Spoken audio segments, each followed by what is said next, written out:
ಇವಾಗ ನಾವು ಸೊಲ್ಲಾಪುರದಲ್ಲಿದ್ದೀವಿ. So actually ಸಚಿನು office ಕೆಲಸ ಮೇಲೆ ಡೆಲ್ಲಿಗೆ ಹೋಗಿದ್ದಾರೆ ಆ್ಯಂಡ್ ನಾವು ಅತ್ತೆ ಮಾವನ ಜೊತೆ ಇಲ್ಲಿ ಸೊಲ್ಲಾಪುರದಲ್ಲಿದ್ದೀವಿ. ಸೊ ಇವನಿಗೆ ಏನಾದರೂ ಟೈಮ್ ಪಾಸ್ ಅಂತ ಎಲ್ಲಾದರೂ ತಿರುಗಾಡ್ತಾ ಇದ್ದೀವಿ. ಸೊ ಇವ್ನ ಕರ್ಕೊಂಡು ನಾವು ಅಕ್ಕಲ್ಕೋಟ್ಗೆ ಹೋಗಿದ್ದೀವಿ ಸ್ವಾಮಿ ಸಮರ್ಥ ದರ್ಶನ ಮಾಡೋಕ್ಕೆ. ಪುಣ್ಯಕ್ಕೆ ರಶ್ ಇರಲಿಲ್ಲ, ಬೇಗನೆ ದರ್ಶನ ಆಯಿತು. ಅಲ್ಲೆಲ್ಲ ಕಾಯಿ ತೊಗೊಂಡು ಹೂ ತೊಗೊಂಡು ಹೋದಿವಿ ಆ್ಯಂಡ್ ಒಳಗಡೆ ಹೋದ್ಮೇಲೆ ಬೇಗನೆ ದರ್ಶನ ಆಯಿತು. ಕ್ಯೂ ಇರಲಿಲ್ಲ, ಏನಿರಲಿಲ್ಲ. ಸೊ ಇಲ್ಲಿ ಆ್ಯಕ್ಚುಲಿ ಫೋಟೋನೂ ತೊಗೊಂಡೆ. ತುಂಬ ಪೀಸ್ಫುಲ್ಲಾಗಿ ಮೈಂಡಿಗೆ ಫೀಲ್ ಆಯಿತು. ಆ್ಯಂಡ್ ಅಲ್ಲಿ ವಟವೃಕ್ಷ ಇದೆ.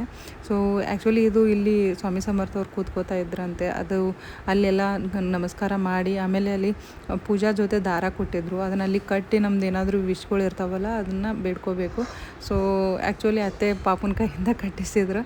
ಆ್ಯಂಡ್ ನೀವೇನಾದರೂ ಸೊಲ್ಲಾಪುರಕ್ಕೆ ಬಂದರೆ ಅಕ್ಕಲ್ಕೋಟೆ ಹೋಗಿ ಬನ್ನಿ. ತುಂಬ ಒಳ್ಳೆ ಟೆಂಪಲ್ ಇದೆ ಇದು, ಸ್ವಾಮಿ ಸಮರ್ಥ ಮಹಾರಾಜರದು. ಸೊ ಅಲ್ಲಿ ಕಟ್ಟಿದ್ದೀವಿ. ಆಮೇಲೆ ಹೊರಗಡೆ ಬಂದು ಏನಾದರೂ ಲೈಕ್ ಇಲ್ಲಿ ತುಂಬಾ ಕಟ್ಟಿದ್ರು ದಾರಗಳು, ಎಲ್ಲರೂ ವಿಶ್ಗಳೆಲ್ಲ ಪೂರ್ಣ ಮಾಡೋಕ್ಕೆ ಏನಾದರೂ ಇರ್ತಾವಲ್ಲ ಅದನ್ನು ಮಾಡೋಕ್ಕೆ. ಸೊ ಎಸ್, ಆ್ಯಂಡ್ ಅದೆಲ್ಲ ಆದಮೇಲೆ ಅಲ್ಲಿ ಹೊರಗಡೆ ಬಂದಮೇಲೆ ಪ್ರಸಾದನೂ ಇತ್ತು. ಪ್ರಸಾದ ಮಾತ್ರ ಇಲ್ಲಿ ಮಿಸ್ಸೇ ಮಾಡೋಕ್ಕಾಗಲ್ಲ, ಅಷ್ಟು ಚೆನ್ನಾಗಿರುತ್ತೆ. ಶಿರಾ ಮತ್ತು ಅನ್ನ ಸಾರ ಇತ್ತು ಆ್ಯಂಡ್ ತಿಂದೀವಿ. ಫುಲ್ ಹೊಟ್ಟೆನೂ ತುಂಬಿ ಹೋಯಿತು, ತುಂಬ ಟೇಸ್ಟಿಯಾಗಿತ್ತು. ಆ್ಯಂಡ್ ಇವನಿಗೆ ಅಲ್ಲಿ ಆ್ಯಕ್ಚುಲಿ ಎನಿಮಲ್ಸ್ಗಳು ತುಂಬ ಇಷ್ಟ ಅಲ್ಲ, ಅದು ಇದು ಎಲ್ಲ ನೋಡ್ತಾ ಇದ್ದ, ಅತ್ತೆ ತೋರಿಸ್ತಾಯಿದ್ರು. ಸೊ ಎಲ್ಲ ಆಯಿತು. ಆ್ಯಂಡ್ ಅಲ್ಲಿಂದ ನಾವು ಆ್ಯಕ್ಚುಲಿ ಊರಿಗೆ ಹೋಗೋರಿದ್ದೀವಿ, ನಿಂಬರಿಗೆ. ಸೊ ನಿಂಬರಿಗೆ ಹೋಗಿ ಆಮೇಲೆ ಸಿದ್ದೇಶ್ವರ ಗುಡಿಗೆ ಹೋಗಿ ಅಲ್ಲಿ ಪ್ರಸಾದ ತೊಗೊಂಡು ಮನೆಗೆ ಬಂದೀವಿ. ಹೀಗೆ